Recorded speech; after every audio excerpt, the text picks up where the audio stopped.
നമ്മുടെ നാട്ടിലെ post office നിക്ഷേപങ്ങളെ കുറിച്ച് പറയുമ്പോൾ എപ്പോഴും ഗൾഫിലുള്ളവരും അമേരിക്കയിലുള്ളവരും ഒക്കെ ചോദിക്കുന്ന ഒരു പ്രധാന ചോദ്യമുണ്ട്. പ്രവാസികളായവർക്ക് നാട്ടിലെ പോസ്റ്റ് ഓഫീസിൽ പണം നിക്ഷേപിക്കാൻ പറ്റുമോ എന്ന്.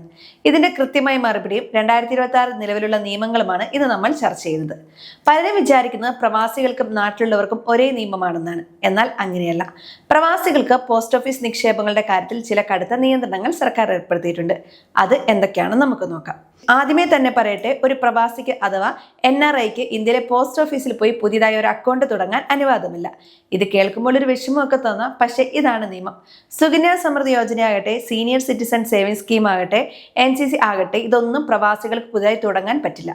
എന്നാൽ ഇതിൽ ചില ഇളവുകൾ ഉള്ളത് ആർക്കാണെന്നോ? നിങ്ങൾ പ്രവാസിയാകുന്നതിന് മുൻപ് നാട്ടിലായിരുന്നപ്പോൾ ഒരു അക്കൗണ്ട് തുടങ്ങിയിട്ടുണ്ടെങ്കിൽ അത് നിങ്ങൾക്ക് തുടരാം. ഉദാഹരണത്തിന്, നിങ്ങൾ നാട്ടിൽ ജോലി ചെയ്യുന്ന സമയത്ത് ഒരു PPF അക്കൗണ്ട് തുടങ്ങിയിരുന്നു എന്ന് കരുതുക. പിന്നീട് നിങ്ങൾ വിദേശത്തേക്ക് പോയി. അങ്ങനെയാണെങ്കിൽ ആ അക്കൗണ്ട് കാലാവധി തീരുന്നത് വരെ നിങ്ങൾക്ക് പണം അടച്ചു കൊണ്ടുപോകാം. പക്ഷേ കാലാവധി കഴിഞ്ഞാൽ അത് പുതുക്കാൻ നിങ്ങൾക്ക് അനുവാദമില്ല. പ്രവാസികൾക്ക് PPF അക്കൗണ്ട് 15 വർഷത്തിന് ശേഷം നീട്ടി നൽകില്ല എന്നത് പ്രത്യേകം ശ്രദ്ധിക്കണം. അതുപോലെ തന്നെ NCയുടെ കാര്യവും ശ്രദ്ധിക്കണം. നിങ്ങൾ നാട്ടിലായിരുന്നപ്പോൾ എടുത്ത സർട്ടിഫിക്കറ്റ് കാലാവധി എത്തുന്നത് വരെ കൈവശം വയ്ക്കാം. എന്നാൽ അത് കഴിഞ്ഞാൽ ആ പണവും നിങ്ങളുടെ NRO അക്കൗണ്ടിലേക്ക് മാറ്റണം. ഇനി പലരും ചോദിക്കുന്ന മറ്റൊരു കാര്യമാണ് സുകന്യ സമൃദ്ധി യോജനയെ കുറിച്ച്. പെൺകുട്ടികളുടെ പേരിൽ പണം നിക്ഷേപിക്കുന്ന ഈ പദ്ധതി പ്രവാസികൾക്ക് തുടങ്ങാൻ കഴിയില്ല. നിങ്ങൾ നാട്ടിലായിരുന്നപ്പോൾ തുടങ്ങുകയും പിന്നീട് പ്രവാസിയാവുകയും ചെയ്താൽ ആ അക്കൗണ്ട് തുടരാം. പക്ഷെ മകൾ ഇന്ത്യൻ പൗരിയായിരിക്കണം എന്നത് നിർബന്ധമാണ്. മകൾക്ക് മറ്റു രാജ്യത്തെ പൗരത്വം ലഭിച്ചാൽ ഉടൻ തന്നെ ഈ വിവരം പോസ്റ്റ് ഓഫീസിൽ അറിയിക്കുകയും അക്കൗണ്ട് ക്ലോസ് ചെയ്യുകയും വേണം. ഇത് ചെയ്തില്ലെങ്കിൽ പിന്നീട് പലിശയുടെ കാര്യത്തിൽ വലിയ നഷ്ടം വരും. അപ്പോൾ പ്രവാസികൾക്ക് നിക്ഷേപിക്കാൻ വേറെ വഴികളൊന്നുമില്ലേ എന്നൊരു ചോദ്യം ഉണ്ടായേക്കാം. ഉണ്ട്.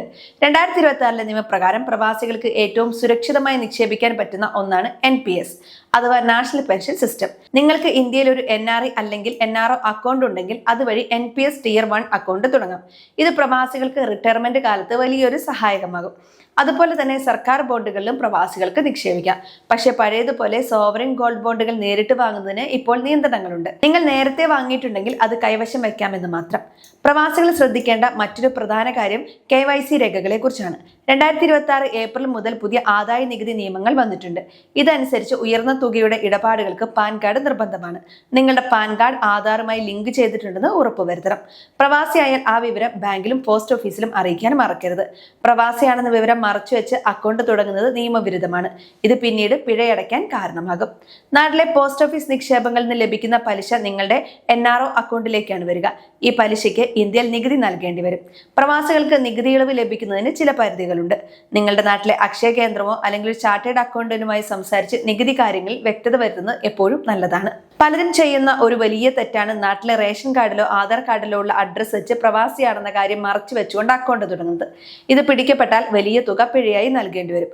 അതുകൊണ്ട് നിയമപരമായി മാത്രം നിക്ഷേപങ്ങൾ നടത്തുക. പ്രവാസികൾക്ക് നാട്ടിലെ ബാങ്കുകളിൽ NRI ഫിക്സഡ് ഡെപ്പോസിറ്റുകൾ തുടങ്ങുന്നതാണ് എപ്പോഴും ലാഭകരം. കാരണം ഇതിൽ നിന്നുള്ള പലിശയ്ക്ക് ഇന്ത്യയിൽ നികുതി നൽകേണ്ടതില്ല. ചുരുക്കത്തിൽ പറഞ്ഞാൽ പ്രവാസികൾക്ക് പുതിയതായി പോസ്റ്റ് ഓഫീസ് നിക്ഷേപങ്ങൾ തുടങ്ങാൻ ബുദ്ധിമുട്ടാണെങ്കിലും നിലവിലുള്ളവ നിയമപരമായി തുടരാൻ സാധിക്കും. കൂടാതെ NPS പോലുള്ള പദ്ധതികൾ വഴി ഭാവി സുരക്ഷിതമാക്കുകയും ചെയ്യാം. നാട്ടിലേക്ക് പണം അയക്കുമ്പോൾ അത് ശരിയായ വഴിയിലൂടെ മാത്രം അയക്കാനും ശ്രദ്ധിക്കണം. OTPയോ പാസ്വേഡോ ആർക്കും കൈമാറരുത്. ഇത്തരം തട്ടിപ്പുകൾ പ്രവാസികൾക്കിടയിൽ വർദ്ധിച്ചു വരുന്നതായി കാണുന്നുണ്ട്. അതുകൊണ്ട് ജാഗ്രത പാലിക്കണം. ഓരോ വർഷവും നിയമങ്ങൾ മാറിക്കൊണ്ടിരിക്കും. അതുകൊണ്ട് നിക്ഷേപിക്കുന്നതിന് മുൻപ് നിങ്ങളുടെ നാട്ടിലെ പോസ്റ്റ് ഓഫീസിൽ വിളിച്ച് ഏറ്റവും പുതിയ വിവരങ്ങൾ ചോദിച്ചറിയണം. പ്രവാസ ലോകത്തെ നിങ്ങളുടെ കൂട്ടുകാർക്കും ഈ വിവരം ഉപകാരപ്പെടും. അവർക്കും ഈ വീഡിയോ അയച്ചു കൊടുക്കാൻ ശ്രദ്ധിക്കുക.